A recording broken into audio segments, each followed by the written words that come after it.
Just quick shout out to World Turtle Day, which is as we are recording today, the 23rd of May. And I just think it's nice that there's an entire day dedicated to world turtles. I learned Mitgeser means with cheese. I can say the German parts of Willkommen from Cabaret. Oh yeah, I can do that. Yeah, that's it. Willkommen. Yeah, right. Okay, we're making a podcast, Francine. Should we make a podcast? Oui. Yeah. Yes.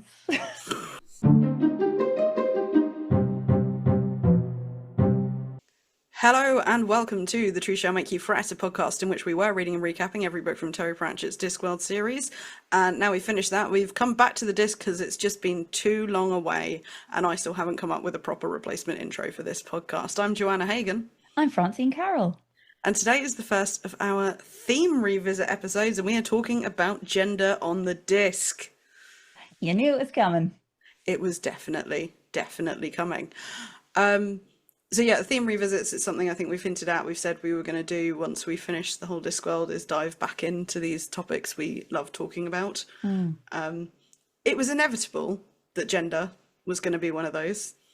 Yes, for at some many, point. Yeah, many reasons. Gestures broadly at entire 5 years of podcast.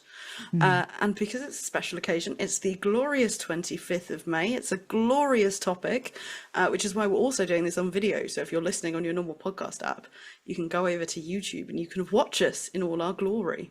Yeah, it'll be a very similar experience on account of I don't intend to edit either very much. Yep. You will get the visuals. You will get the visuals, and my hair is looking stunning today. It is looking stunning, Joanna. Well done, you. Yeah, think of all the things you're missing out on if you just listen. So why are we talking about gender now? Obviously, we were going to anyway, but also we want to talk about some stuff that's happening and maybe encourage listeners to help us raise some funds. Yes. The thing we are fundraising for, and that we'll be donating all of May's Patreon income to, is the Good Law Project's current ongoing trans rights crowdfunder. I'm not going to go into this in huge amounts of detail. On the 16th of April, the UK Supreme Court made a ruling that set trans rights legally in the UK back very far, because we live in a hellscape. The people who are already aware of this topic, I'm assuming, don't need to hear even more about it from us. And if you're not very aware of what's going on, we've got some handy links in the show notes that will explain it a lot better than I can in a podcast intro. Yeah. So the Good Law Project's trans rights crowdfunder is specifically raising money to bring a legal case against Equalities Minister Bridget Phillipson, and proving in the process that with this Supreme Court ruling, the UK is in breach of its obligations under both the Human Rights Act and the European Convention of Human Rights. So if you are in a position to donate to this, there will be a link in the show notes down below where you can do so. And if you're not in a position to, don't feel guilty. Like, the world is a hellscape and there's so many horrible things happening. We get it. Yeah. I mean, also worth mentioning the trans rights in America and danger of and are being rolled back all over the shop as well. Yep, that is very much happening. What a world. And we felt very helpless and powerless about it. And then we realised we have a platform and we can do something. Yes. Productive despair, as we called it. Yes, productive despair. One last thing before we dive into the episode proper. Obviously, we are doing this because a shitty thing has happened for trans people in the UK. But I don't want to spend this entire episode being angry and infuriated at everything. This is a celebration of an author we love and a really interesting topic that this author dives into a lot in lots of different ways. And I'm going to throw in a quick anecdote that I got to go see Grace Petrie live a couple of weeks ago, which was obviously wonderful because Grace Petrie's great. Where did you go? It was in Bury. She played the Apex. Oh. Yeah. My partner got me the tickets as a Christmas present. Oh, that's brilliant. You missed out. Yeah, no, brilliant. But I cannot put into words the feeling of being in that room just with a bunch of people who are willing to like shout trans rights matter, trans lives matter and trans rights matter really loudly, and how much joy and healing wonderfulness that brought me. And it was a privilege to get to be in rooms like that. Like, I know not everyone lives in a town that Grace Petrie is touring or, you know, can afford gig tickets and things. So if we can put any ounce of that feeling of being in a room full of people and joy and celebrating into this episode, then that's what we're going to try and do today. Yeah. It's been a little while, but I don't think I will ever forget the first thing we did after COVID being a Grace Petrie 10 out of 10. And the amount highly everybody recommend. was crying, I think, at Black Tie. And Yeah. There were tears. Losing Side, that one now, every time, emotional gut punch. We'll link to a couple of Grace Petrie songs in the show notes, shall we? We will. Yeah. And her tour dates, because, go see her. It's good fun. So spoiler warning, then, before we dive in properly. All of Discworld, I guess, we are going to be covering the length and breadth from very near the beginning to very near the end. But any Shepherd's Crown spoilers are going to be contained to the first section, so we're going to have some timestamps down below, so if you are avoiding those, you can skip just that section. Yes. And there will still be 2 other wonderful sections, because we're splitting things into 3 today.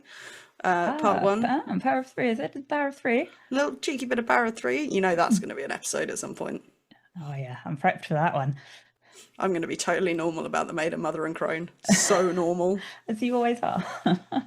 So as you are coming on this journey through gender with us, dear listeners, we're going to start off with some gender essentialism, talking about male witches and female wizards. We love it. We love to see it. Yep. Gender essentialism. We love fans. the books. Yeah, no, we love the books. We're not big fans of gender essentialism.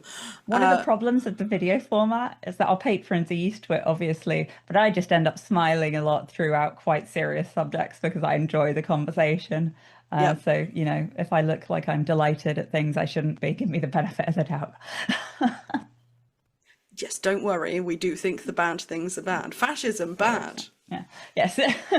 Oh, I had one of those earlier. And then in part 2, we'll be talking about the dwarfs or dwarves. I still can't remember which one we decided was correct, but we'll be talking about them. And then in the 3rd part, I'm obviously going to be really normal about Monstrous Regiment.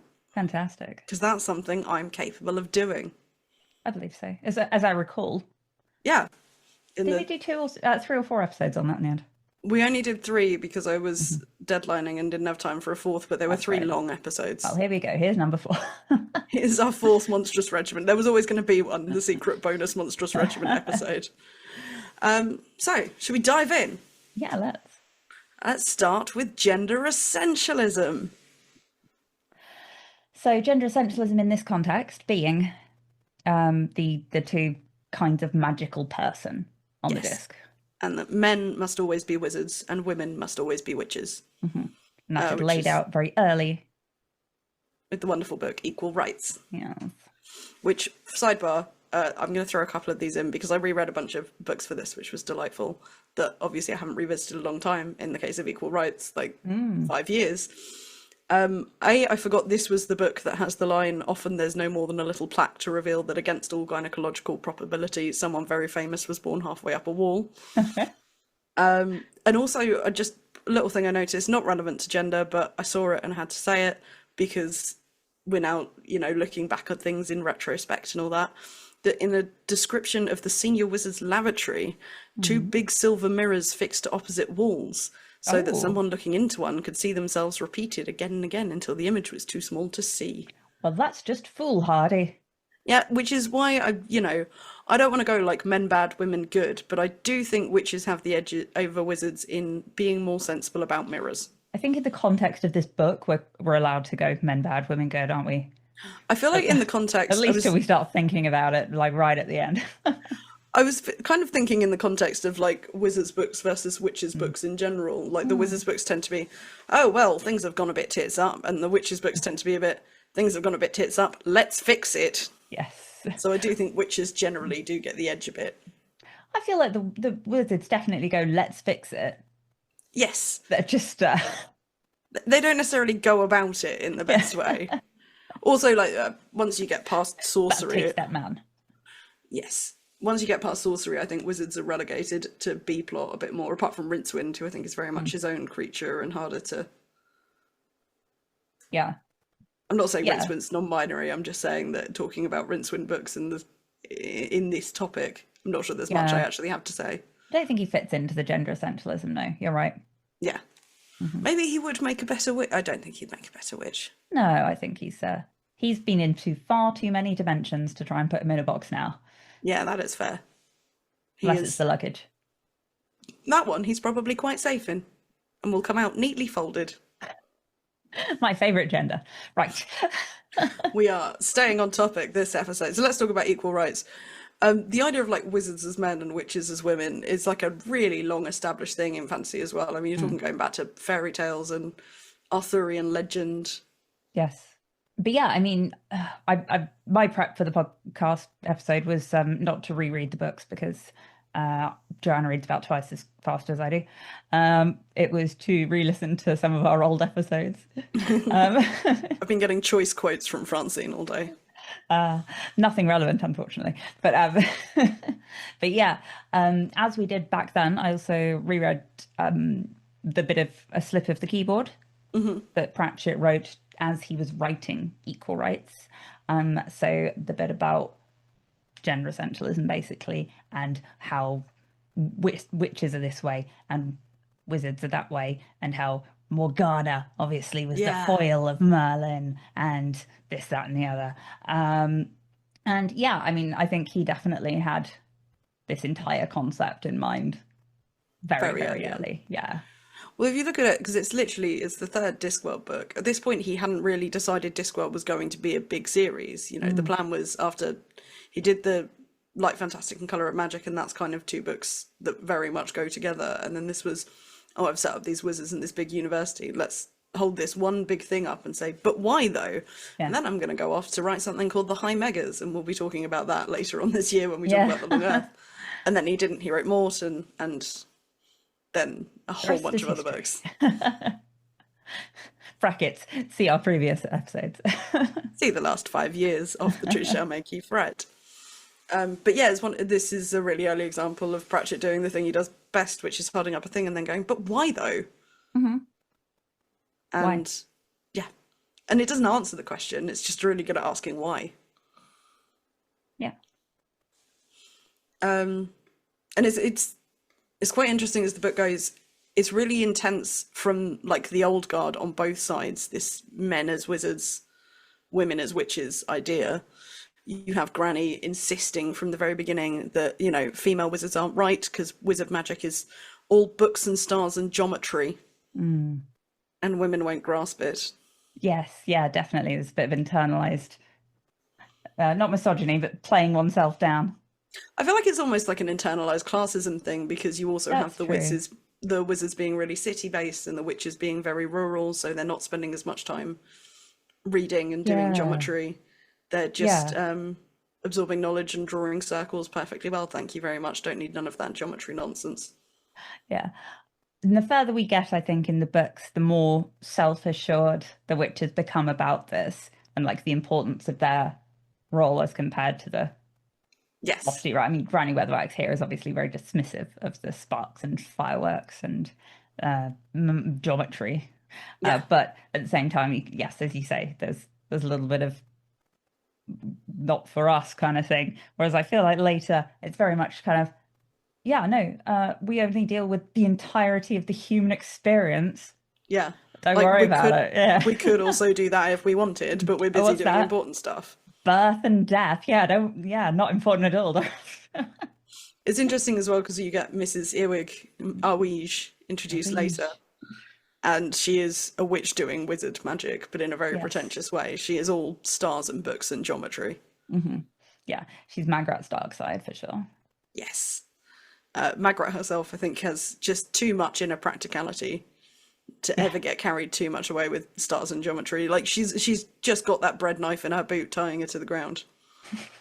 I wonder if this is partly why Granny and Nanny are so distrustful of the research witch part of it and all the books and the notebooks that Magrat and her predecessor had. It's dangerously wizardish. Yeah, you're getting a little bit out of your magic gender, young lady. I think also the attitude of the wizards changes a bit. Like, you have Treatle here, who is obviously, as we spoke about at length when we covered Equal Rights, the worst. Yes, no, he was, what was the other called? Drumbillet, who was Drumbillet's the one that's the worst, but very quickly eclipsed. And Cut Angle, the Arch-Chancellor at this time, who is the worst for a bit until he has to end up in a boat with Granny Weatherwax. Yeah. But Treatle, when he's speaking to Eskin, I think this is when they're on the caravan train thing heading towards Ankh-Morpork. Women are a little too excitable, and high magic requires great clarity of thought, and women's talents don't lie in that direction. Their brains tend to overheat. And then you have Simon, obviously. He's a lot more open-minded.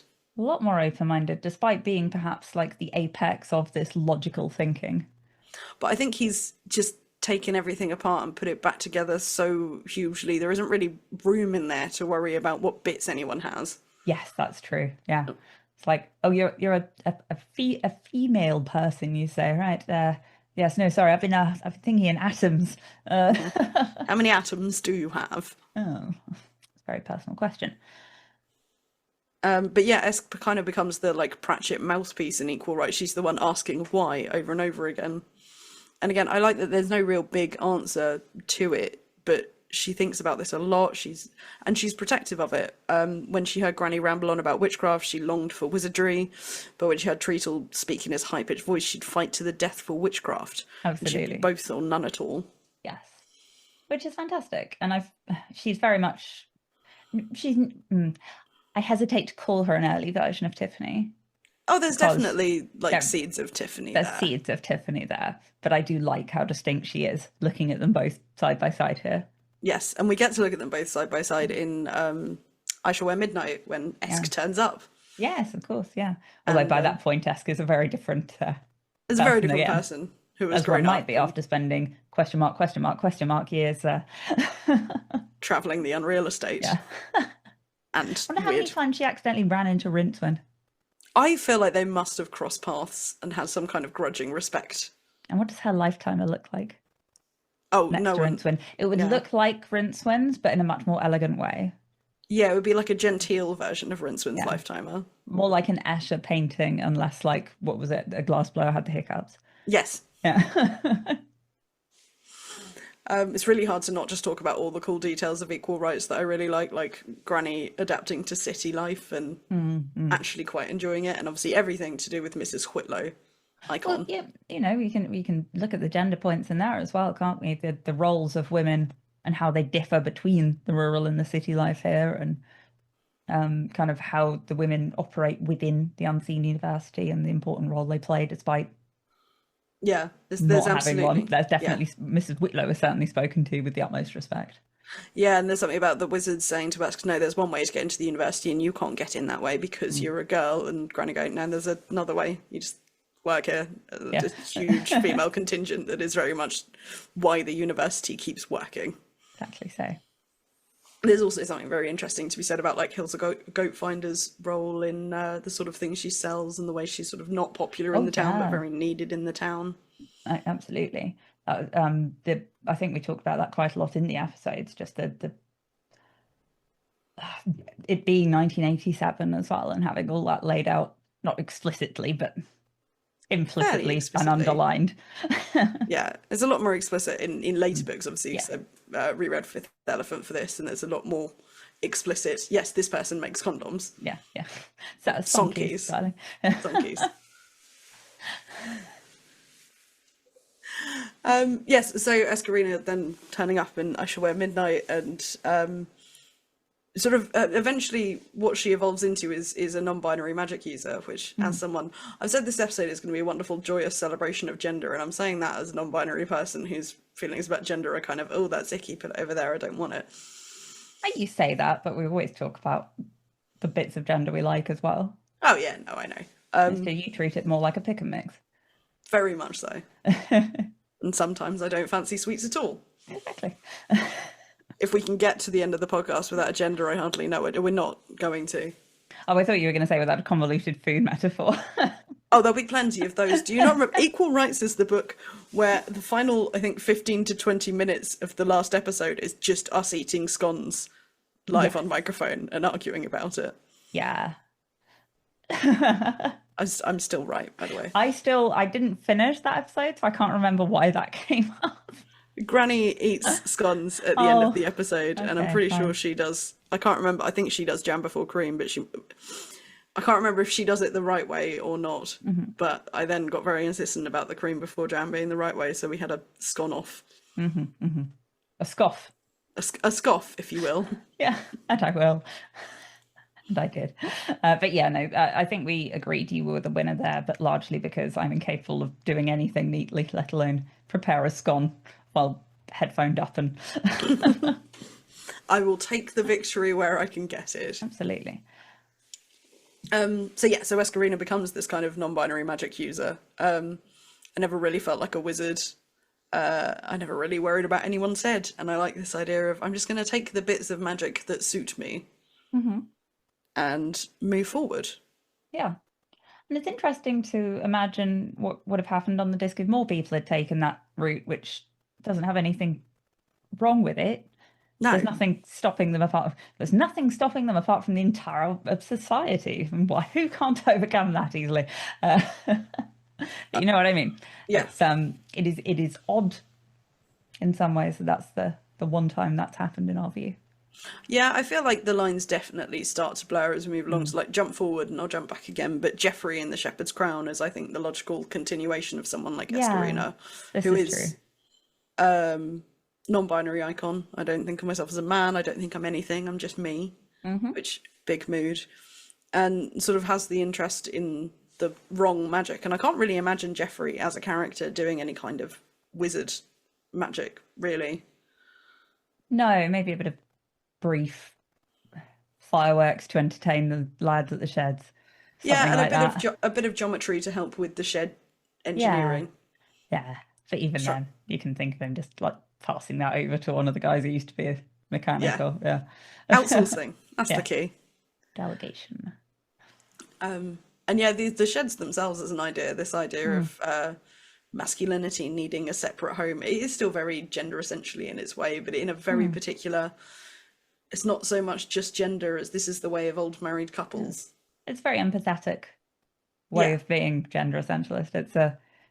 It's realistic as well as empathetic. And that Yeah. if these two people have lived their lives this way, here's a solution for a bit of friction. Yes. It's Here not is- saying, well, you should have lived your lives that way, because that's pointless. That is very pointless and doesn't help anyone, whereas the sheds themselves are particularly helpful. Yeah, yeah. And of course, women can have sheds too. Well done, Joanna. You've saved us from being cancelled another day. Non-binary people are only allowed huts. Yeah. It's complicated. I'm not weighing in. You're not going to catch me out. Yeah, Tiffany Aching then, who is the not like other girls of witches. Oh, and kind. No, I don't mean it in a mean way, but she kind of accepts she is brown haired, she is not the princess, and she will not be the China shepherdess, and therefore she will be a witch. I don't think she's. Doesn't that make her not like the other girls of girls rather than of witches? Because I feel like most of witches are like that in some way. Oh yeah, no, I mean she's a good example of witches as not like other girls. I see, Like yes, diving into the different flavours of womanhood Yeah, yeah. with witches and Tiffany and such. Flavors of Womanhood sounds like a terrible product name for something, and I'm going to use it and make a million. Definitely candles. Flavors of what? Flavors? Oh. Gourmet chocolates. Mm. We'll workshop this. We'll workshop this another day. Yeah, We'll yeah. workshop it. If we're going to make profit off of gender essentialism, we probably better not do it on the record. Yeah. Surprise, we've been evil capitalists all along. No, remember, capitalism bad, folks. What's good? Cake. Cake good, capitalism bad.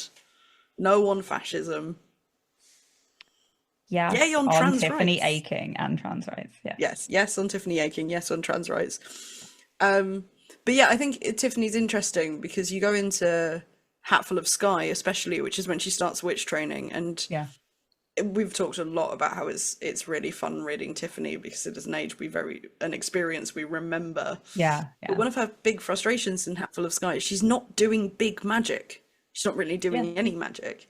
And she's learning a similar thing that Esk has to learn, which is that you sort of have to go through magic and out the other side, and sometimes the proper magic is not doing magic.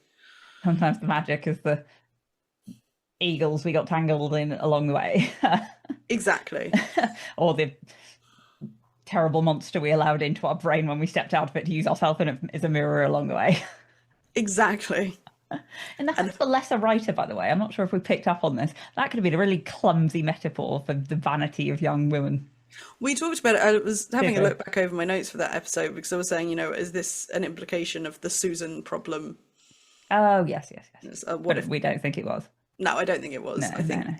it's a very, very human thing to Yeah. sometimes be vain, and sometimes then things go horribly wrong.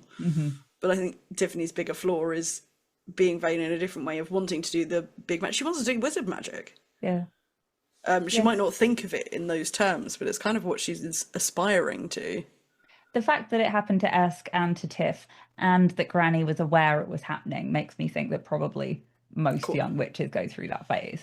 I mean, Granny definitely has her own forms of, the stories of young Esmeralda and her vanity and how she so could have easily been Lilith if Lilith hadn't gone and been Lilith. I do feel like, although obviously it is more that Granny Weatherwax evolved as Pratchett wrote her, Yeah. but it feels like as you're reading it, Granny just becomes, or you learn a bit more about the fact that Granny absolutely thinks she could be a wizard. Oh, yeah. Of course, women can be a wizard. Certainly, I can be a wizard. Yeah. We just shouldn't. But I think the wizards evolve as well to kind of have more respect for witches and go, yeah, no, you guys are doing the hard stuff. We'll stick safely, mostly, in our walls, and Yes. you guys can go out there and do the mucky things. That's fine. It's safe as long as we're sending Rincewind out to the far-flung regions. Exactly.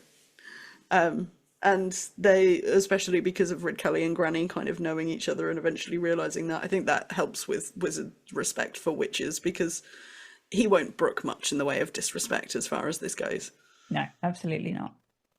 And I think it's more understanding that they're not really doing a lot of dancing around with their drawers on, especially not after the events of Lords and Ladies. Rid Cully, a lot more so than any of the early wizards we meet, is more reminiscent of his time old chap who definitely means well. Yes, doesn't Than always an have the actual right words misogynist. for it. Yeah. Yeah. And I think the Tiffany Aching books are interesting as well because when later we get Letitia, who is very much like other girls in her dainty shoes and with her watercolours, Francine. You do get Tiffany called out here, don't you, for being a bit not Yeah. like, yeah. She's just like, well, no, obviously Calling I do herself this. out. Yeah, no, she does. She's very aware of this and also aware that some of her dislike of Letitia might not be because she paints Entirely watercolours. watercolor based. I think I'm not going to dislike someone for watercolours as you are a very talented watercolour painter, but Thank you. On the other hand, I've never tried to steal a duke from you. which I Baron. appreciate. Baron. We don't have a plethora of barons around and I've never really tried to be in possession of one. No, but I wouldn't. No, I know you wouldn't, and I appreciate that about you. That's what I appreciate. That's what you about you. appreciate about me, is it? But yeah, having had the end of, like, I was looking at the end of Wintersmith, and there's these lovely lines like she's sort of debating whether to jump back into the dance, and if you dance now, you'll be believing in yourself and trusting in your star, and big twinkly things thousands of miles up in the sky don't care if they twinkle on everlasting snow. And the sort of pragmatism after this very strange, not romance that Tiffany has lived through for most of Wintersmith then carries on into I Shall Wear Midnight and is what allows her to be quite stoic about Roland, if a little bit grumpy around the corners, and eventually be quite stoic about Letitia and go, all right, yeah, she is very pretty and dainty and like other girls. And also, she's very clearly could be a very powerful witch if she wanted. Yeah. Did we talk about? Maybe we did. Where's the line between potential witch and witch? If you have the powers and occasionally practice them, are you a witch or are you just a dangerous magical I think girl? there has to be a certain amount of training and supervision at some point. Yeah. Get your apprenticeship in. There's a whole sort of a witch alone is a terrible thing, and this keeping an eye on each other to prevent cackling. I think if a witch is left to their own devices, you get things like Liliths and Black Even Alice over in untrained. the... Yeah. Well, I don't think Lilith had much in the No. way of training. I think she just decided to go and claim a lot of power. No, you're probably right. Yeah. Yeah, you can't imagine her being an apprentice in a cottage, can you? No. Not unless it was gingerbread. Sorry. Crisp bread, much healthier. Ugh, Rivita Cottage, the worst 90s remake. That was a reference to Amazing Morris, but I didn't dive into Amazing Morris for this episode because there's not a ton of gender stuff in there. No, that would have just been a bit self-indulgent on the... No, that would have just been because I wanted to reread Amazing Morris again, which I'm pretty sure I will That's do what I any meant. day now. Yes. Yeah. Not self-indulgent of me at all to say let's do a gender episode so I can read Monstrous Regiment and talk about it some more. I mean, in fairness, definitely like good for other things too. Yeah. But there is a full third of this episode that I think we've just reserved for that. So it didn't fit in the other two topics. As a treat. Do you have any more thoughts on witches, wizards? Witches, wizards, oh my. I mean, not... Yes, one thing really, in that as demonstrated by Esk and Simon, and I feel like could be demonstrated again, the kind of importance of intersectional cooperation. Yes. Is again, as non-binary wizards and witches aren't really explored, I feel like the power of that is suggested at, and for obvious reasons can't be explored properly. But again, in, you know, real life, here, this one we live on, what's it called? Yeah. Round World. Yeah. Where are we? Fuck. I'm really losing my growth this year, by the way. It's going great. But yeah, just the concept of DEI or whatever being a bad fucking thing.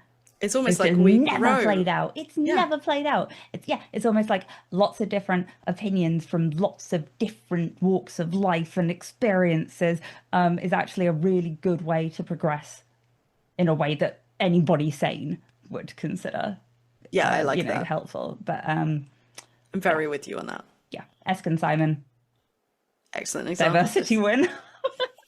and later Jeffrey. Later Jeffrey, and I'm sure they all met. Actually, I'm not sure if they all met up or not. Is Simon still around? I'm not sure. Time's a bit not in a straight line. Yeah, no, so it's fine. They met up somewhere. Yeah, they definitely met up somewhere. But I like that by the end of Discworld with Shepherd's Crown as well, the lines are starting to blur more, and obviously the Discworld has gone off into a future that we can't see because our window to the Discworld has gone, that we can imagine the lines continue to blur till the entire world's a smudge. Yeah, apart from the railway lines. Apart from the railway lines. The metaphor got away from me at the end there, but I think I made a good point. Much like a runaway train. Okay, so... Wow, Sam Vimes tearing his shirt off on top of that metaphor. Fantastic. See, I thought we'd at least get to the dwarfs bit before we get to Sam Vimes tearing his shirt off, but nope, we're here. That's really only the only thing I remember from the last year of the podcast. Sam Vimes ripping his shirt off in a fight on top of a train. Yeah, I'm pretty sure that's what we talked about. Anyway, dear listeners, you're now free of Shepherd's Crown spoilers. Yes, here is where we will put the time code so you can listen again without fear. Yes, it is very return safe. To the journey. Back on the journey. Actually, we have a brief interruption. Oh, yeah, okay. The train's pulling into a station quickly. Ooh. Metaphors all over the shop today. We're going to have a quick little interlude, dear listeners, because we have some messages for you, especially for our trans community. Hello, Mark Burrows here, author of The Magic of Terry Pratchett. I'm not in an art gallery, I'm simply marrying a historian, and this is what our house looks like. It's great, isn't it? Look, Terry was a trans ally. He didn't need to come out and say that, it was implicit, although I'm sure if he were here he would. We know this from his stories. Like, the most evil thing you can do in a Terry Pratchett story is treat people as things or take someone's story away from them. He talks about that loads. Taking someone's story away from them, denying them their own story is the very, very worst thing that happens in a Terry Pratchett book. Like, he was on your side, and so am I, and so are any people who are any kind of right thinking. There's loads of stories about Terry being the first person to write somebody's new name, for example, when he signed their book, and him taking great pleasure in calling them by their real name, not their dead name, and he loved that. Also, like, two of his favourite films, genuinely, were Priscilla, Queen of the Desert and Hedwig and the Angry Inch. Like, the man was an ally, and so am I. And stay strong. Most people are with you. Most people are decent and honourable, and fundamentally people. And people are fundamentally, genuinely decent sorts. It's going to be okay. I really believe that. And Terry is on your side. His books are on your side. Read them. The message is there. I'll see you soon. Thank you very much. Cheers. The next message is from author and dedicated Pratchett fan, C.K. McDonnell. I'll be honest with you. If you'd answered this a year ago, I probably would have given you a fairly generic live and let live type answer. Here's what changed. Out of the blue, I got an email from a name I didn't recognise, who it turned out was my old boss from over 20 years ago now, back when I had a proper job, as my mum calls it, when I worked in IT. And at the time I was trying to make the transition to being a stand-up comedian and writer. And as I said, Bobby was my boss. And she was incredible, amazingly supportive. So supportive, in fact, that I can't tell you exactly what she did, or else she would get into trouble. But I didn't know at the time, I think nobody else did either, except outside of her, that she was struggling with something far bigger. And now every time I see anything about trans people in the news, that's who I think of. I think of Bobby. And it makes the whole thing seem fucking ridiculous. Because that's the thing. Anyone who's a decent, intelligent human being, if you met Bobby, you would instantly realise that fundamentally she is a kind, charming, intelligent, wonderful human being. And it's never based on real people with these things. Same as racism, whatever else, homophobia, you name it. Basically what these people have done is they've just taken a massive dollop of ignorance, thrown in a pinch of urban myth and a whole lot of worst case scenarios that are ludicrous, and they've created themselves a monster to be scared of. And that's all it is. If you think it's sad that grown-ups would have to make up imaginary friends, how much sadder is it that they have to make up imaginary enemies? So never forget that. Anytime you read this and see it and hear it in the news and social media and wherever, it's not actually about you and it's not about Bobby. It's about something they've made up in their own heads. So don't let the bastards get you down. Hi, Hal Kennedy from Desert Island Discworld here. It's the glorious 25th of May, and lots of us are thinking about the glorious revolution and the People's Republic of Treacle Mine Road. I've been rereading Night Watch recently since the Penguin Classics version came out, and the thing that really strikes me is how Sam Vimes, as John Keel, saves the Republic, but is then betrayed by the city for essentially doing nothing other than protecting it too well. Terry Pratchett didn't do a lot of explicit writing about gender, a bit with Cheery Littlebottom and more with Monstrous Regiment, but he did do a lot of writing about being true to yourself. Despite the attempts of certain British newspaper columnists to claim him as their own, it's clear that he was on the side of those who simply want the right to live their lives and had no time for anyone who would look to wield power and authority to make those people's lives harder. It's a bad time in the UK and the US for trans people. I don't think anyone would deny that. The governments of both countries seem to be hell-bent on making things as difficult and unpleasant for trans and non-binary people as possible. What that means is that if there's going to be no justice, then there really is just us, and we have to stand together and offer aid and assistance where it's needed, regardless of what power the system allows any one of us. To quote another copper, every time someone steps up and says who they are, the world becomes a better, more interesting place. That was Raymond Holt rather than Sam Vimes, but the point very much stands. How do they rise up? It doesn't really matter how they rise up. The important thing is that they don't have to rise up alone. Love and solidarity, always. Hi folks, it's Ben here from Pratchat, and I just want to say a big hello to all of our trans listeners out there, to just say, we see you, we accept you, you're wonderful just the way you are. And I hope you have people in your life who make you feel that way too. I know it's a tough time to be trans anywhere, especially in the UK and the US at the moment.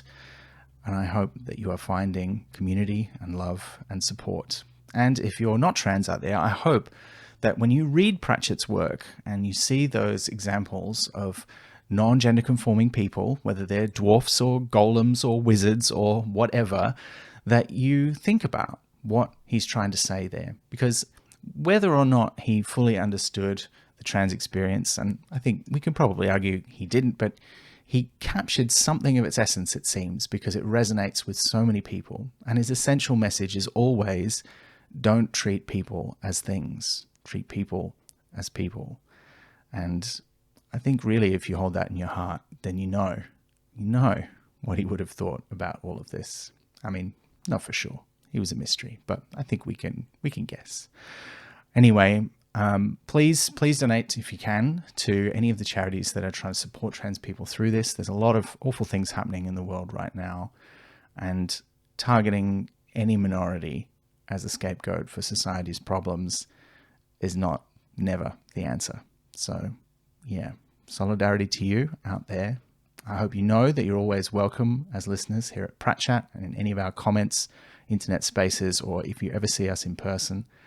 And please take our love with you, and take your love of Discworld wherever you go, and may it help you find friends and make connections.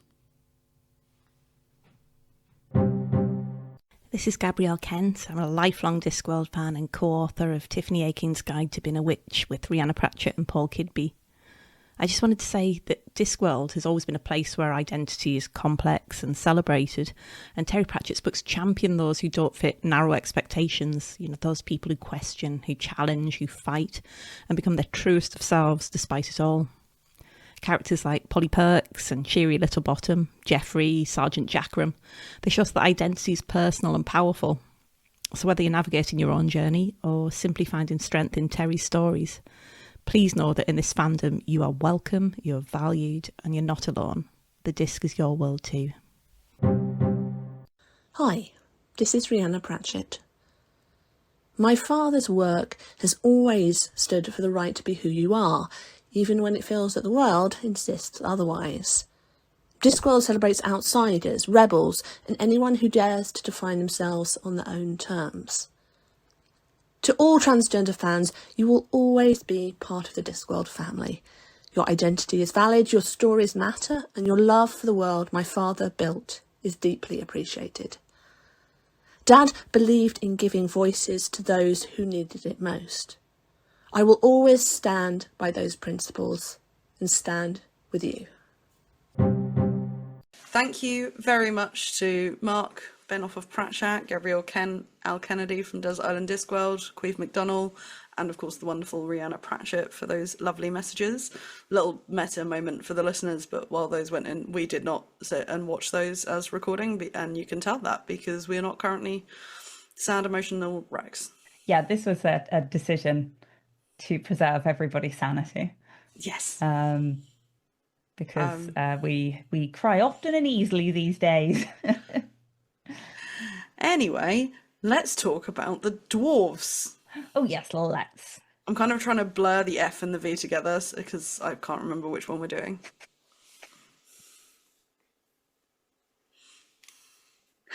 It's dwarves. For the dwarves, I think dwarves is fine. Should we start with Cheery? Yeah. I can't really not talk about Cheery Littlebottom. Now, is she Cheery or Cherie as we start? A little bit of, well, she starts as Cheery. Mm-hmm. I mean, she starts as he. Yes. Until we have this realization / revelation from Angua, who points it out and immediately offers to, not say anything about it. Yes. But has obviously gets taken into confidence, which a little bit of me does still ship it as well. You know what? They're very private women, and I don't think we need to know everything. Yeah, no. That happened on those nights out. Yeah, I support the two of them. Yeah, and I think Carrel would as well. I think he would. I think he absolutely would. But I haven't actually checked fanfiction.net for. No, we've checked for pairings in the past, but I think we'll maybe leave this one for now. Yeah. As AO3, I go if I want stats on. Yeah. Want stats on pairings. It's fun with Jiri, and it's interesting because this is something that's just been a bit of a joke before, and it's been a long running thing, you know, in fantasy, especially you look at Tolkien. It's a sausage fest when it comes to dwarves. There's even a joke about it in the Lord of the Rings movies that I think was very much a movie edition, where Gimli's saying, "Oh, you see the women all the time. It's just their beards are just as good as the men." Yep. Yeah. And this is one of those Pratchett doing the thing where it's like, "Oh, I've made the joke a couple of times now and talked about how gender's none of the business. Now what if we tear that apart?" Yes. Hold on. But Hold why? Yay! But why? And Jiri's great because she's immediately got this attitude of like, I've come to this place where there's so much more to life than just being very much like all of the other dwarves. Yeah. And yes, Angua says, you know, there are lots of women in Ankh-Morpork that would love to do things the dwarf way. And Jiri's response is, yeah, we can do anything the men can do, provided we do what the men do. What the men do, yeah. I mean, it's mental if you think about it, isn't it? It's Pratchett taking... Wow, it's really ridiculous that gender is kind of sorted into this very rigid binary system. What happens if we half it? Let's make that box even smaller. And it's impossible to look at like Cheery's story especially, but then the bigger story of like female dwarfs as not having some parallels to like transness and the coming out process especially. Yeah, definitely, yeah. Angua, by the way, handled very well. Mm-hmm. Angua was a good ally. Yeah. I don't think any of the core group took it badly, did they? No, Carrot's a little bit of a dick about it. Because yes, that's he is right. Yes, I was dwarfish. trying to think. Yeah. And Angua very thoroughly puts him in his place and says, you know, we've got extra pronouns in Ankh-Morpork. A progressive king, are you, Carrot? Yeah. Get your head out of your bum. But he learns really quickly. You fucking would if you were being told by Angua. Well, yeah, there is that. There's a really great moment actually kind of later on in the book where they're very much going into danger, and it's Carrot and Angua and Jiri. And at this point, Carrot has accepted that Jiri is female and now is like, oh, but now I'm not sure about bringing her. Because we're taking and I was like, I mean, you bring me. He's like, yeah, that's different because you're you. It's like, you bring the other female dwarfs in the watch. There are other female dwarfs. At least 3, yeah. Oh, dear. We don't see many human females in the watch, do we? No, Angua, you have Angua, you have... Angua's not human. Oh, yeah, that's a good point. I was about to cite Sally as well. More humanoid, I guess. But yeah, Sally also not human in the undead box. Just a note. Yeah. I feel like they're maybe just their side characters. Yeah, yeah.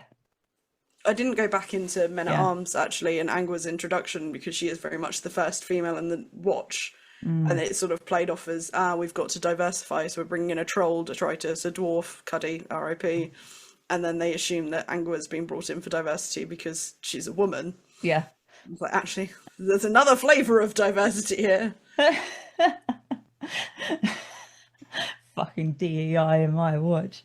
But like Vimes's petulant DEI attitude as well, where he starts off with like, oh, I can't believe we're making me have these bloody things in the watch, and then it's sort of like, oh, other people are being dicks about it, are they? Saying things like lesser races, are they? I want a zombie now. No, still no vampires, but like, I want a zombie, I want a gnome. It's a bit like Tiffany-esque defending the witchcraft as soon as someone insults it. Yeah. Like, I can be a dick about witchcraft. You can't be a dick about witchcraft. And while we're here, do you think werewolves could, like, do you think Angua could also become a witch? Do you think werewolves could be witches? Yes. Cool. Do you? Yeah, no, I agree. I'm glad we settled that. I thought that might be I think they'd have to have some fairly they'd have to be reasonably open about it with the village they lived in for chicken reasons. Yeah, that's very true. That's all. Yeah, that's why I hesitate. I don't think a vampire can be. I think a vampire can be a wizard. Yeah, I agree. I think now I'm going into gender essentialism. Yeah, I think with the extra layer of with undead. Yeah. I don't like that Angua as a werewolf is put into the undead category, because I wouldn't say it's undead. It's more like, I mean, it's supernatural. It's extra human. Well, this is starting a whole genre fiction argument. Yeah, that's a good point. Right, before we do that, let's talk about gender in the Discworld. While we're on this topic, though, because obviously these are watch books we're talking about, which means we have a lot of representation from Lady Sybil motherfucking Vimes icon. Yes. Yeah, that was the other point I wanted to put in, but I figured you'd cover it. Obviously, I'm going to talk about Lady Sybil motherfucking Vimes icon to give her full title. Yes. Blackboard monitress. Can one become a blackboard monitor by marriage? No, monitrix, I think. Because it's monitrix, COR actually. suffix. Yeah. No, I think Sybil has some witch potential in her as well.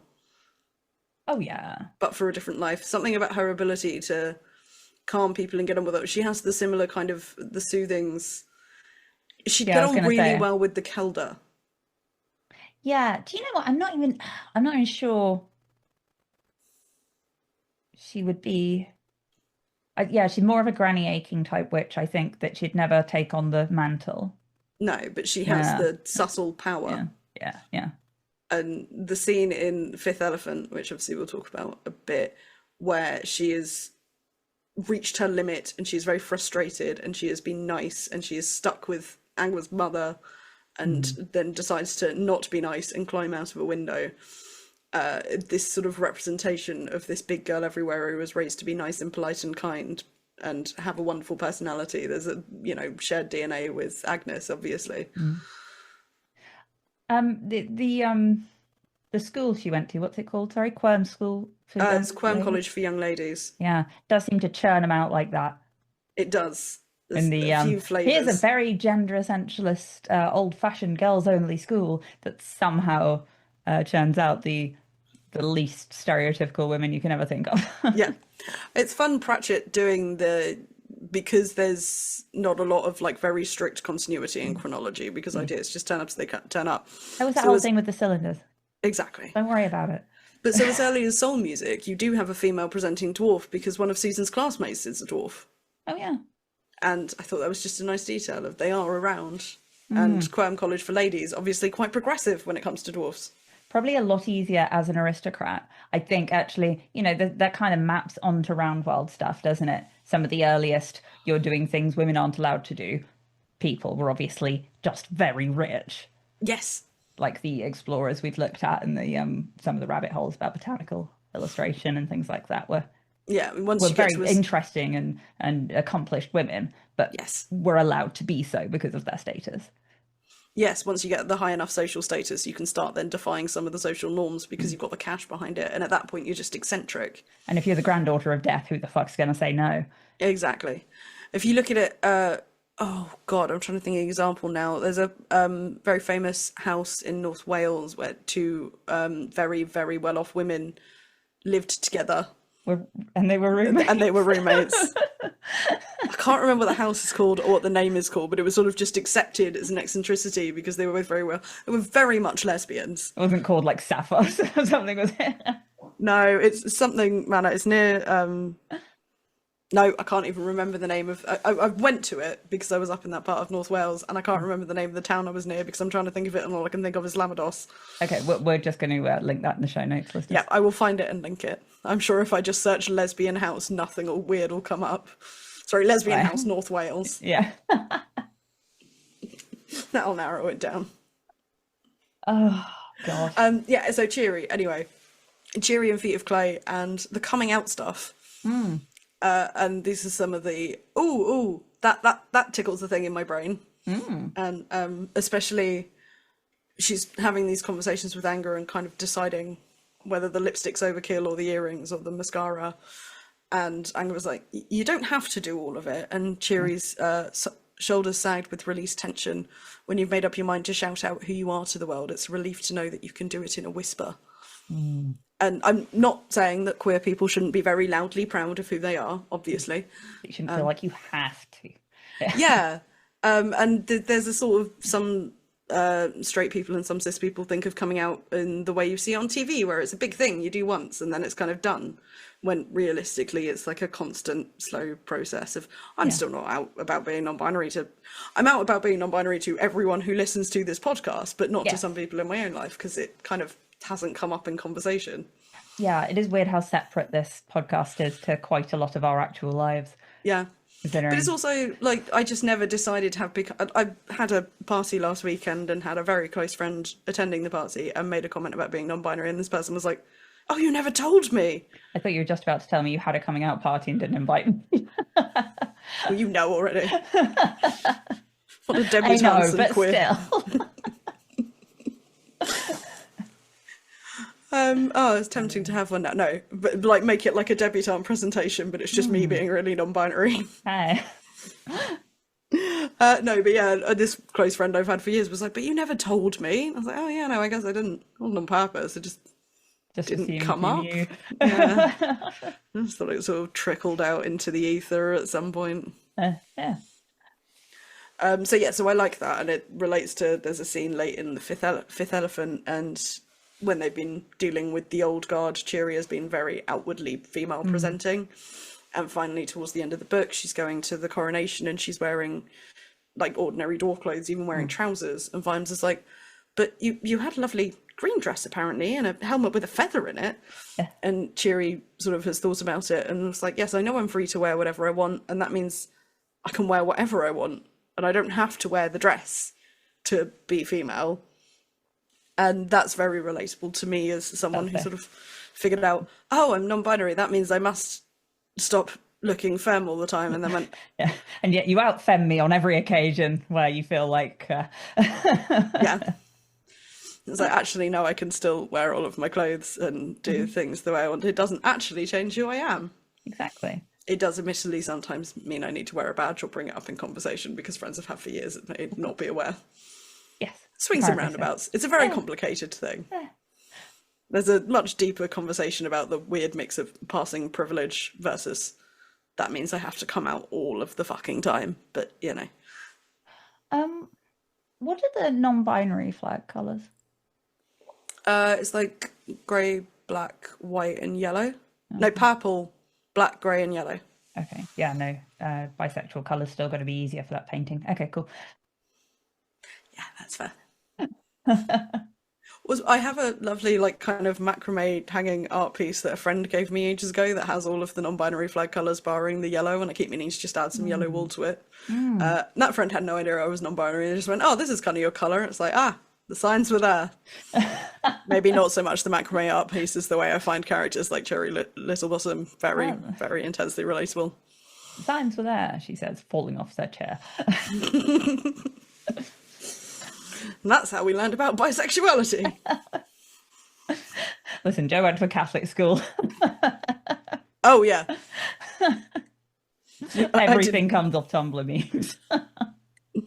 I did not learn that I was bisexual until I had been very much acting on bisexuality for like 3 or 4 years, because I didn't have a word for it. Sin. Sin, yes, no. Guilt. Thumbs up.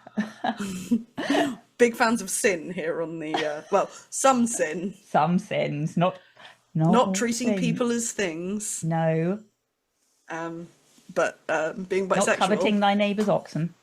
Well, it depends on the oxen. Like, sometimes you can't help but have a cheeky little covet. As a treat. The fifth Where the elephant. fuck were we? The fifth elephant. We're talking Thank about you. the fifth elephant. Which I have lots of feelings about, because Yes, of course. it's a really good book. It is a really good book. I fucking and love it that has book. I'll tell you what, that's probably going to be the next one I reread, even though it's smack in the middle of an arc. Gloomy and Purposeless Trousers of Uncle Vanya. Beautiful. The best item of I clothing. should really read some Russian literature now. I'm not like contractually bound to read a Pratchett every month. I mean, I can always recommend Anna Karenina, but that's mostly because I like to show off that I've read Tolstoy.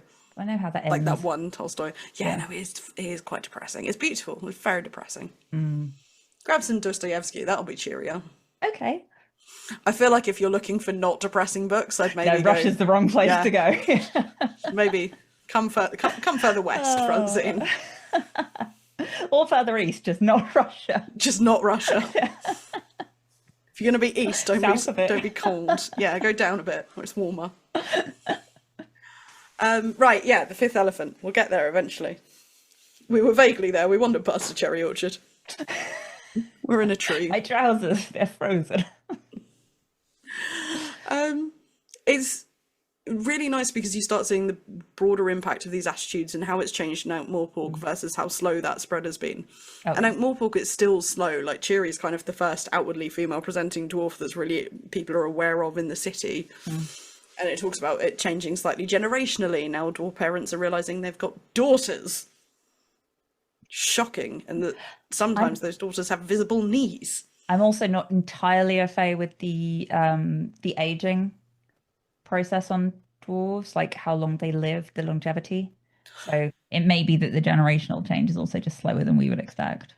Yeah, very much so. I do think they are implied to be slightly more longer lived. They certainly are in Tolkien. Yes, so let's assume they are here as well. And then you start seeing the impact of, because Cheery is so normal to the watch and just is one of the girls, for want of a better saying. So you have a scene like after the Wilderness Pass incident where Sybil breaks down and is very upset. Sorry, not laughing at Sybil, just the pun. Yeah. Yes. And so she goes up to one of the bedrooms and Vimes sends Cheery with her. So she has another woman keeping her company, but everyone is scandalised in the pub because the lone dwarfs in the pub are horrified that there is a female presenting dwarf. And to everyone else in the pub, Vimes is just sending a man to go be alone in a bedroom with his wife, and that is a horrific thing. Which, just thinking about that in the context of, you know, allowing a woman to be in a safe space who is a totally safe woman to be around. Yeah, I was also going to say, like, obviously we're out in the country here and no one knows anyone, but as the like core watch group as well, I don't think there's any scandal in sending any of them to look after Sybil for a minute. Yeah, although of course Nobby or Fred would wait outside the door. Yes. And there is an idea here of him specifically sending Cheery for the sake of feminine comfort, but no one else is seeing it that way. Yeah. And that was a very interesting thing to read with modern context. Or current context. Yeah. But yeah, shows Vimes is very much on board by this point. It doesn't take much for Vimes to get on board, as well as consciously. Obviously, he's making the effort with things like the put your shiny dress on if you like. Yeah. But also just like a, yes, woman up. You are woman now. Yes. He's got a very like simple categorization system. I'm imagining him like like the BBC Sherlock thing kind of, but much simpler. And then Nobby's just like over there. Question mark. I didn't have time to go into Nobby's early in the book gender struggles where he's taken to dressing as a woman for the sake of the traffic police, because I feel like the storyline kind of dies off a bit in favour of Colin going mad. Yes. But I do like Nobby ending up, we talked about this a fair bit with Jingo, Nobby ending up in women's clothing happens in more than one book, and it always reads at first like it's the her man in a dress played for a laugh, and it's very quickly goes into a deeper exploration of Nobby's empathy. Nobby's very extreme empathy. Yeah. It is. It's played like this panto thing, or like a, you know, an early 80s skit, until suddenly Nobby's like, actually, Fred? Yeah. The women here have a lot of important things to say, and if you could stop commenting on my gauzy outfit for 1 minute. Shimmy. I mean, it's a lovely gauzy outfit. It's beautiful. Even However, Nobby. He should be able to shimmy and opine at the same time. Well, quite, Betty. And towards the end of Fifth Elephant, we have Dee and the kind of revelation of why Dee has been behaving the way she has, as she finally breaks down and she calls Cheery abominable and says, you know, she's flaunting herself.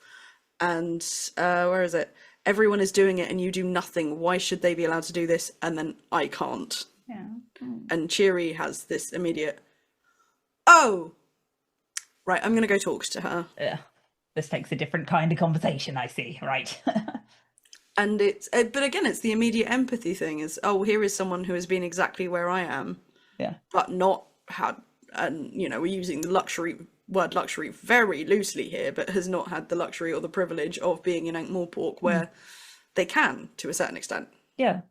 And not had the, and you can say, you know, luxury of having supportive friends to help along. Yeah. And again, seeing as a parallel to a kind of coming out narrative, to a kind of trans narrative of, oh God, like I'm seeing someone else get to have gender euphoria and I don't get to have that and I don't get to experience it and I don't see a way out of it. And the way it causes Dee to lash out and obviously do very harmful things, but almost in an understandable way. God forbid a girl has a hobby. Right. But I was thinking about it in the context of like Dragon Age Veilguard, which is obviously a game I played through a lot when it came out because I love Dragon Age. There's a non-binary character. Yes. And there's a non-binary character who figures out their non-binary kind of as the game goes along. And like I really, it's occasionally a bit heavy-handed, but a lot of the writing around queerness and especially non-binariness is really good in the game, and it's really fun to play a game where I get to be non-binary and make my character say things about that. But there is a great scene where before this character has come out or realised this about themselves, they're sort of arguing with someone else about why she dresses a certain way, and then this character very calmly says, Tash, do you like being a woman? And this character goes, no one likes being a woman. Oh. And you get to kind of exchange glance, go, right, here's the conversation we need to have. And it's that like same kind of moment. Yeah, you get those like, less wholesome but still moments on like when you see conservatives on social media sometimes, don't you? Yeah. It's like, obviously all of us have gay thoughts and urges, but we just ignore them. And a bunch of people going, now. Yeah. Some people barely have any. Some people terrible news. Yeah, for you. Don't have gay thoughts. I feel like zero gay thoughts is probably unlikely, but yeah, I know. I feel like we've all. But apparently so. I'm not a great measure of like normal number of gay thoughts. No, the older I'm getting, the more I'm thinking maybe I'm not either. It's just comparative. Right, what we need is a graph. Where's my benchmark? That's the thing, you never really know. Bisexual George has 8,000 gay thoughts a day and should not be counted. This is the problem with being a non-binary bisexual as well. At what point are my thoughts? My thoughts are always gay and always straight, and Schrodinger's queer. Yeah, we have. I've worried about it, to be honest. What about how gay my thoughts are? No, just at what point am I talking about your bisexuality and what point you're non-binary? And really, I'm just worried about the flags clashing, Joanna. It's that. Well, at least they've both got purple in, so there is some kind of visual overlap, carryover. Okay, good. Anyway, let's talk about Rhys / Blodwen. Blodwen, what a name. Blodwen, a beautiful name. I know I'm sort of dead naming here, but I'm also talking about the character as they're presented in the book. Yes. So we have this little moment at the end of the Fifth Elephant of the king saying to Cheery, "Do let me know the name of your dressmaker. I might have some custom for him in full course," which is a extremely regal way of coming out. Yes. And it's quiet, and no one's really sure if they've heard it. But it's enough. And then, that then sits in the books. I can't remember what number Fifth Elephant is, but it's somewhere around the 20 mark. Yeah, we're in the middle, yeah. Yeah. So it sits there for nearly 20 books before we get to Raising Steam, and you then get this small moment of it's Simnel's mother picking up on it first, and then eventually Moist putting it together and having this conversation, and the Low King saying, actually, I am the Low Queen. But it doesn't need to be public knowledge right now. And by the end of the book, you get this huge coming out moment. Yeah. And it's a wonderful bit of, I'm no longer the Low King. You don't have to step down. I'm not stepping down. I'm the Low Queen. My name is Blodwen. Stepping up, motherfuckers. And the excellent line, and if you think your queen is not as good a ruler as your king, do you really believe your mother was inferior to your father? Which, dropping a quick banger as we go in. And Albrechtsen responding, yeah, I would have really hated that not that long ago, but I've learned a lot and changed, and I absolutely support you as queen. Yep, Albrechtsen was a hell of a redemption arc. Very much so. Yeah, the redemption arc of a beautifully thrown axe. Perfect. Thank you. But I like the small moments Pratchett puts in of kind of gender affirmation with these characters. So for Blodwen, for the Low Queen, it's Sybil saying, I must write to her. It's like this very gender affirmation. Now she is out as a woman. She is immediately in Sybil's circle on the list. She's on the list of women that Sybil keeps in touch with. Yeah. And I think she'd be delighted, because I think the list of women Sybil keeps in touch with is significantly longer than the list of women Sybil wants to keep in touch with. Exactly. And it's I like those little moments of oh yeah, I do feel gender and gender being affirmed in some way. It's like the little delight I get when I get they'd, or I started a D&D game with a couple of friends, and without saying anything, the friend who knows me a bit better, because the other person doesn't know me at all, just started referring to my character as they, them as well, and at no point asked what gender my character was, just assumed was probably non-binary. Do you prefer the they, them? I like both, but sometimes the they, them, an unexpected they, them is a bit of a delight. Bit of seasoning, okay. Yeah. Because I don't get it as often, so there's a bit of novelty to it. Okay. And quickly, before we go on to our next bit, Unseen Academicals and Madame Shan and Pepe, I feel just need a mention. Just icons. Just gender all over the shop, yeah. So much the literal gender. Shop. Yes. Madame Shan, described as just beautiful, quick bit of description throwing in here. Extremely expansive around the waist and wearing a breastplate so beautifully hammered and ornamented that taking it into battle would be an act of artistic vandalism. And the description is he, and you had to remember all dwarfs were he unless they asserted otherwise. And then a little bit later she says, as I'm king of my mine, I declare I am queen of my mine. Yes. And then that's taken care of and she's she'd the rest of the way, and I think it's nice how that's written. Pepe's, I've forgotten the exact wording here, but was it Pepe who was talking to fuck me, what's the main character called? Glenda, one of those. Yeah. But basically, like, there's no like easy way to describe our gender and sexuality or whatever's going on here. Madam, in describing him, says Pepe is Pepe and there is no changing him, or as it were, or her. Labels are such unhelpful things. Thank you. There it is. And then Pepe has the interesting extra layer of also being a converted dwarf who joined a bit, wasn't assigned dwarf at birth. Yes. And also has very different character when front of house and back of house. Yes, the sort of smarmy performative, and then the Lobin Clout accent. I think it's Lobin Clout, somewhere like that. In my head is a little bit Scouse, even though most of the sort of like common and air quotes for listeners, their accents in Ankh-Morpork I picture as East London. But I feel like we can throw some Scouse in. I've been watching Jack play Kingdom Come Deliverance 2 a lot, obviously. Yeah. And obviously. I quite like the way everyone just has a random accent. I do like random accents in things. Yeah, just throw it. Whatever. We're not pretending that everyone here is Bohemian or Ankh-Morporkian or whatever, I guess. But just give them an accent. Just chuck an accent at them and hope for the best. Pick an accent out the hat. Okay, that's your accent for today. Moving on. I do like that all the Northerners had Northern accents in Game of Thrones. I didn't watch that, yeah. But I'm glad they did too. That's nice.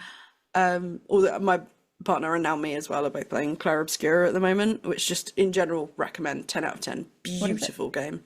It's a newish, it's fantasy-ish. The aesthetic and a lot of it is Belle Epoque inspired, so very French and gorgeous and really interesting story. I won't go into it in lots of detail. Claire Obscura, which is the French term for chiaroscuro, which I don't think I'm saying right. Chiaroscuro? Chiaroscuro? Yeah. Yeah. That interplay of light and shadow and fancy art terms.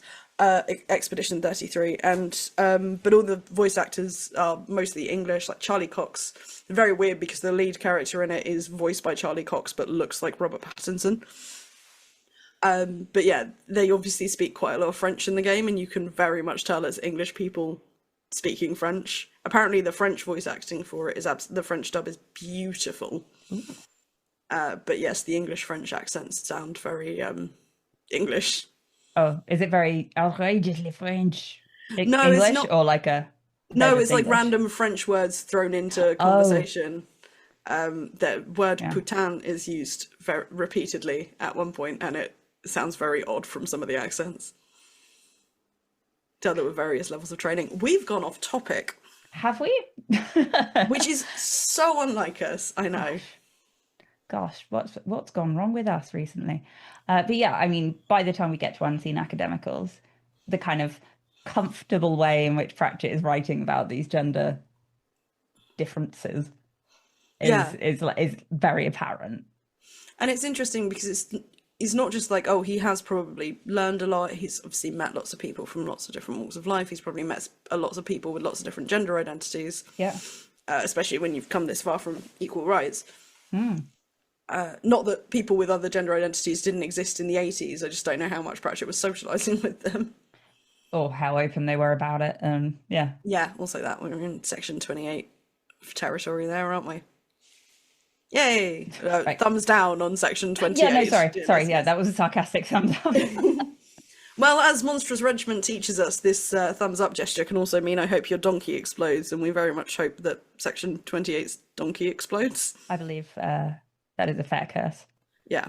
But my point is that Pratchett has probably learned a lot from people he's met, but he's also, he's obviously thought about this and let this bubble and grow and expand, and it's very interesting. So many, Yeah, you can, oh God. I mean, obviously we talked about it at length in the last third of our entire podcast, but yeah, just watching these ideas come to fruition. Yeah. For the last 10, 15 books. Yeah, just especially. like, hey, let's wander we watched towards that idea seed like a couple of years ago in our timeline. Yes, we saw the seed of that idea, and look at this blossoming logical conclusion. Sorry. Speaking of blossoming logical conclusions, should we talk about Monstrous Regiment? Yeah. That wasn't a great segue. No. I tried. Yes, I'm very enthusiastic to talk about Monstrous Regiment. No, I'm not sure it's logical. There's not a lot of logical conclusions. But like brackets complimentary, because I don't do well with logic, being a mere woman. Unfortunately, person. being a lot of other things I am, I'm also not great with people, so what the fuck am I going to do? Right, yeah, Monstrous Regiment. Which I'm really excited to talk about, in case no one noticed from the other 3 episodes we don't know. I really, really love this book. Mm-hmm. Like a we'll lot. link to those episodes specifically, I think, in the show notes. Yeah. We can't link to every episode where we've talked about gender, but we'll link to those. Yes. We had a lot of fun talking about that. And we talked about more than just gender, because the book is about more than just gender. Yeah, we talked about birds and the colour red and the horrors of war and propaganda. Propaganda, yeah. Power of belief. We were shipping a vampire and Polly. Yeah. It was a good few episodes that I enjoyed that. It was a good few episodes. Those episodes, or possibly during those episodes, and I forgot I said it, but I have learned that the whole putting itching powder in the enemy's drawers thing, drawers like knickers drawers, was a real thing in World War II. That happened. Yeah, that's a delight to know. Yeah, isn't it? Yeah, I learned that from one of the No Such Thing as Fish episodes. Obviously, that's where I learned almost everything. Yeah, good stuff. Delightful. Right, so yeah, let's talk about Monstrous Regiment and gender. And it's really fun because it's messy and complicated, and it doesn't really posit like women good, men bad. It goes how thinking of women and how thinking of men, quite often quite bad. Yeah, women can be good. Is the surprise thing to a lot of the people in this context, isn't it? Yes.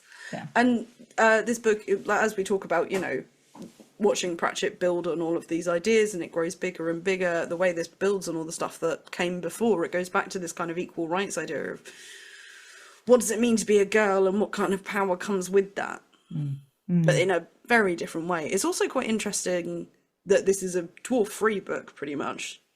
They turn up carrying cabbages near the end, but apart from that... Yeah. Is Cheery around?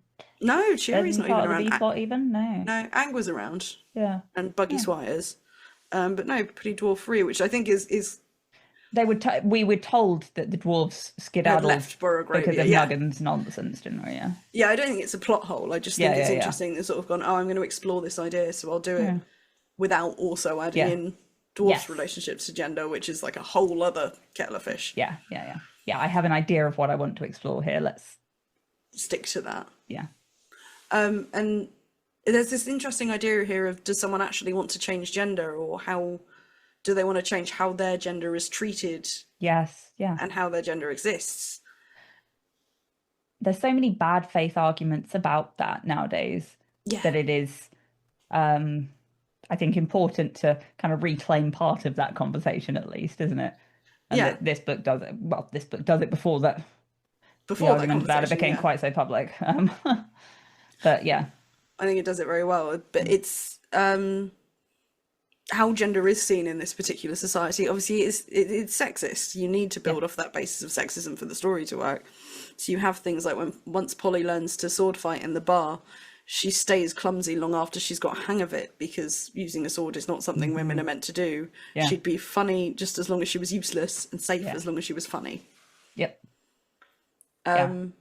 Same thing, I think a lot of women learned about being educated enough to do the accounts on a farm. Not so educated you drew the attention of anybody. Yes, because obviously then you're a witch and must be burned to the stake. And when Polly's thinking about the old women, she's thinking about this idea of, would it be better if women were in charge? And she thinks, well, no. If you think about old women and these sort of curtain twitching old women that watch you, they had eyes like hawks. They could practically see through walls, and men took notice because no man wanted to cross them in case they started watching him. Yeah. Whenever there was an execution, and especially a whipping, you found the grannies in the front rows sucking peppermints. Ooh, a little bit of a, now we've read Titus Grown, a little bit of an echo of Oh, fuchsia. Fuchsia, thank you. A little echo of Fuchsia just hating old people, not hating Yes. or old things, yeah.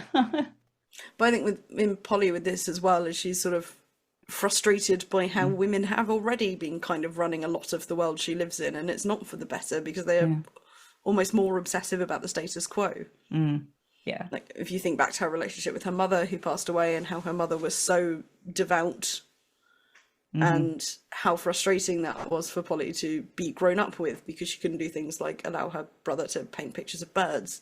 Yeah. And then the kind of, what is it, fish-eyed, useless Duchess on the wall. Yeah, and the Duchess being this sort of weird thing where she's very much a symbol of power, and it's safe that she's just a symbol of power because she's not actually there doing any powering.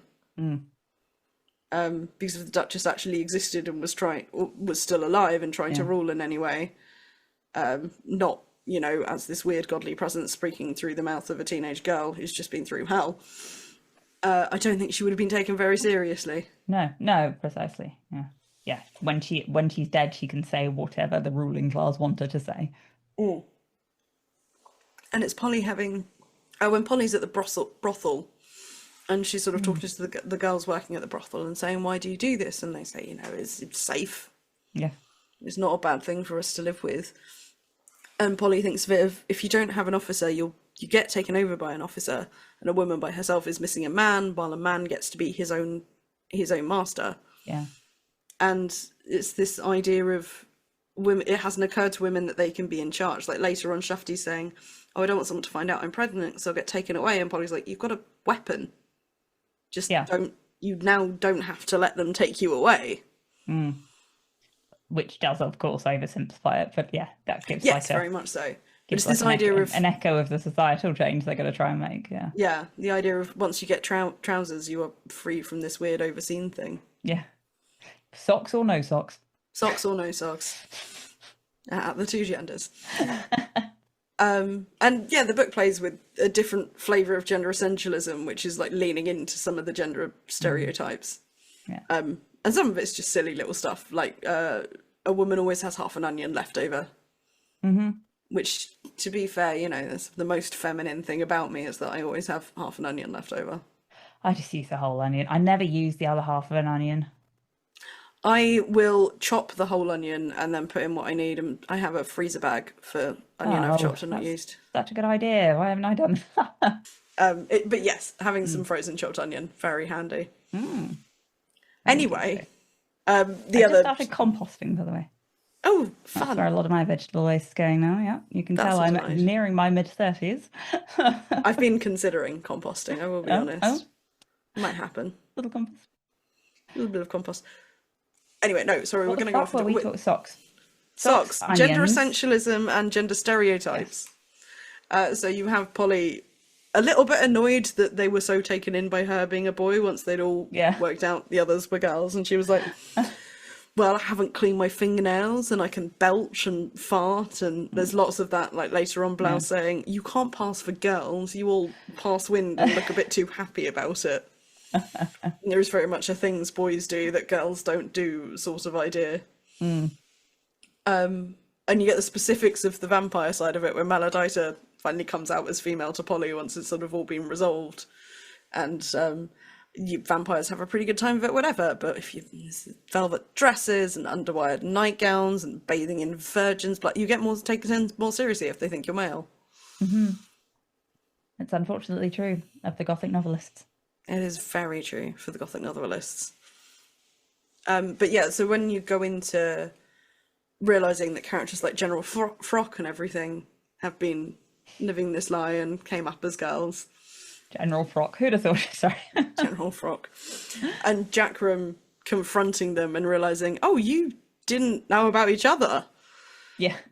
You all thought you were alone. You're more than a third of the country's high command. What could you have done if you worked together? And asked Mildred, how many did you spot? And did you promote them if they were as good as men?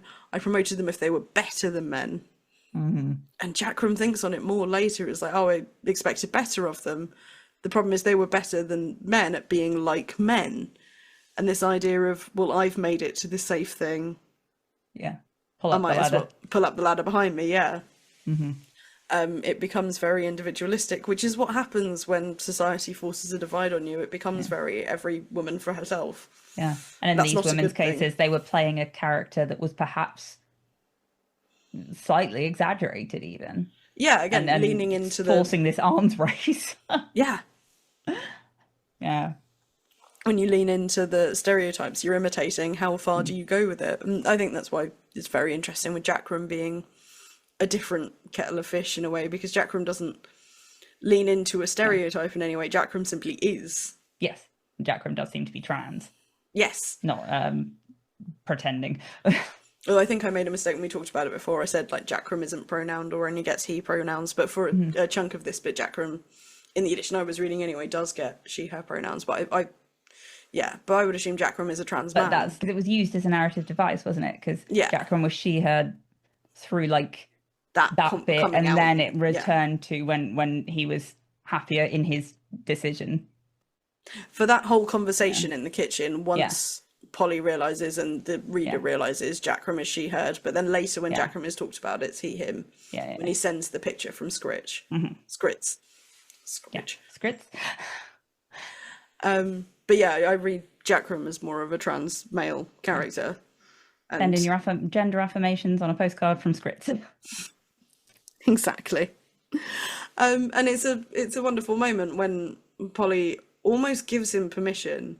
Jackram saying, oh, I'm not going to go find my son who wants some gobby old lady turning up. And she's like, well, a sergeant in a shiny carriage with like, you get to still be Sergeant Jackram. Yeah. We might all be coming out as girls and they might let girls in our silly, girly uniforms. Yeah. But that doesn't mean you have to stop being anyone but Jackram. And there's a different kind of weight lifted and freedom for Jackram in that I think is really beautiful. Yeah. Yes, no, Jackram definitely one of my favourite one-shot characters. Yes. Just real unique as well. Like there's no echoes of this, that, or the other in him really. I think we've talked about, this reminded me of Jackram a bit afterwards because he's such a force. But yeah. And like I said, talking about the two different flavours of sergeant, this is the military sergeant as opposed to the police sergeant. Yes. But they're both... Sergeanting is a very specific flavour. Oh, yes. And then you get this kind of overwhelming patronising ending, this idea of the women being kind of mascotty characters. You've done Just well real, for girls. This real clang back to reality, and it was so well done. It was so well written. And when they're given the girls' barracks and people are falling over themselves to bring in pillows and firewood. Yeah. It's like when NASA sent women to space and were like, do you need 100 tampons for a week? Yes. Does that sound right? Is that normal? A shout out to Dwart, who sort of comes to Polly and says, so General Frock said, you're a credit to the women of your country. Do you want to comment? And Polly is... and I'm pretty sure Dwart knows exactly how Polly feels about that. Yeah. I wish Saccharissa had been in this book. Yeah, I think again though it adds that extra layer, doesn't it? Yeah, I mean, they get the nice moment of Polly meeting Angua that I love because it's kind of, oh, you're a woman and in power and And look bossing at my people about lovely hair. and have gorgeous hair and you're a werewolf. Women really can have it all. As long as they buy the what was it, good girl shampoo. Good girl flea shampoo. And Polly's sort of thinking, oh, you know, we were mascots, we were temporary until things break out again. And Polly sort of goes, you don't have to stay that way though. Yeah. And sort of, yeah, off we go. I'll put the skirt on with the bum roll over the trousers. Yeah. I'll offer these very sweet young lads an option to join up in whichever direction they fancy. Mm-hmm. Oh, I like to think in the Discworld, the Scort was just coincidentally named after a general somewhere in the General Scort. Yeah, General Scort. Commander Scort. I think that's really likely. Yeah. It's a mix between shorts and skirt, is it? Well, you'd think, but and yeah, Polly's conclusion at the very end of the book, the enemy wasn't men or women or the old or the dead. It was stupid people who came in all varieties, and no one has the right to be stupid. Amen. That feels like that I know this all came straight from Pratchett. We're talking about Terry Pratchett books, but that felt very Pratchett. Very Pratchett. It was Granny Weatherwax popping her head in at the end there. And yeah, this book spends time exploring the idea of gender, and the way it does it is really fascinating as a gender I don't wanna kind of person. Yeah. Yeah. I like It's it. a delight. Any more Monstrous Regiment thoughts? Not really. No, I think it's pretty well covered. No. Sorry. I tried to be normal about it. I did try. I think you were. I think I've been mostly normal. I think my one other mention has to be to the little Joan of Arc parallel. Oh, Just yeah. As one of the, greatest, saddest, well-known gender stories in the world. That is very true. It's bad that whenever anyone mentions Joan of Arc now, I think of Chapel Roan. The VMAs in that really good Joan of Arc outfit. Right, we're definitely going to wander away from the topic. So in general conclusion on this Gender on the Disc episode. In general conclusion. Oh, we've got to stop, Francine. Ugh. Isn't that Terry Pratchett a good writer? He is. Thank goodness he wrote this, not us. God. Just you imagine? portmanteaus from here to breakfast. No. No. I saw which line you were remembering. Yep. Anyway, I think that's all we're going to say for now about gender on. I mean, was that literally your conclusion? Was that one bullet point? Isn't that Terry Pratchett good? Yeah. Fantastic. I love Sorry, that. did you think I had more? Well, usually it does denote a longer ramble, but no, I think we did cover it pretty well. Yeah. Yeah, I think we've covered it fairly. I mean, there's still a ton more I could say, but especially as this is coming out on video, I don't think this needs to be a 2-hour episode. No. Listeners and viewers, we would love to hear your thoughts on gender in Discworld, though. Yeah. You can please get in touch with us send us a gender affirming postcard from the town of Scritz. Please. As we wind away towards the end of the episode, then I'd like to very much thank all of our extra wonderful contributors. Don't forget Mark Burrows, Marvelous Man. Buy his books, read his books, especially The Magic of Terry Pratchett, and he's touring his new show, The Britpop Hour, at the moment, so go see that. This is definitely the most voices we've had on an episode, isn't it? This is by far the most voices we've had in an episode. I think we're rivaling our big crossover on Eric. Yeah. Yep. Ben from Pratchat, go check out Pratchat, our sibling Australian podcast. Wonderful Gabrielle Kent, co-writer of Tiffany Akin's Guide to Being a Witch, who has a new book coming out in July, Rani Reports on the Tropical Island Treasure. Yeah. It does sound really good. It does sound really good. Al Kennedy from Desert Island Discworld, now completed, and also co-host of House to Astonish, the world's 9th longest running comics podcast. Fantastic. I'm glad you're keeping tally, Al. I'm not surprised, but I'm glad. The wonderful C.K. McDonnell, author of the fantastic Stranger Time series, the Bunny McGarry detective books, and just all around good egg. What a good egg. Yeah, and a big Discworld fan, obviously, And a besides. big Discworld nerd. Go check out our interview with him and then go read the Stranger Times books if you haven't already. What are you doing? And of course, needs no introduction, but Rhianna Pratchett. Pretty cool. Pretty cool. We like her. We do. Yeah. Other co-author of Tiffany Akin's Guide to Being a Witch, among lots of other things. Go check out all of her work. Big trans rights activist and excellent human. Helped raise a lot of money recently in an auction to that end. And yeah, that first edition of Monstrous Regiment went for quite a lot. Yeah, no, I saw that. Yeah, which is wonderful for that charity. Yes, just not so wonderful for me wanting it. No, I mean, we have to be realistic. I was never going to let myself get as carried away in the bidding as I possibly could have for that. I think that's what we're going to say today. We are going to be back next month, hopefully on or close to the 10th of June, with our review of V. Schwab's new book, Bury Our Bones in the Midnight Soil, which I'm very excited to talk about. In the meantime, of course, dear listeners, as well as sending us gender-affirming postcards from the town of Scritz, you can, of course, join our Discord. There's a link down below. Follow us on Instagram at The True Show Make You Fret, on BlueSky at Make You Fret Pod, on Facebook at The True Show Make You Fret. Join our subreddit r/TTSMYF. Email us your thoughts, queries, castles, and snacks. The True Show Make You Fret Pod at gmail.com. And if you want to support us financially, you can go to patreon.com/The True Show Make You Fret and exchange your hard-earned pennies for all sorts of bonus nonsense. And until next time, dear listener, don't let us detain you.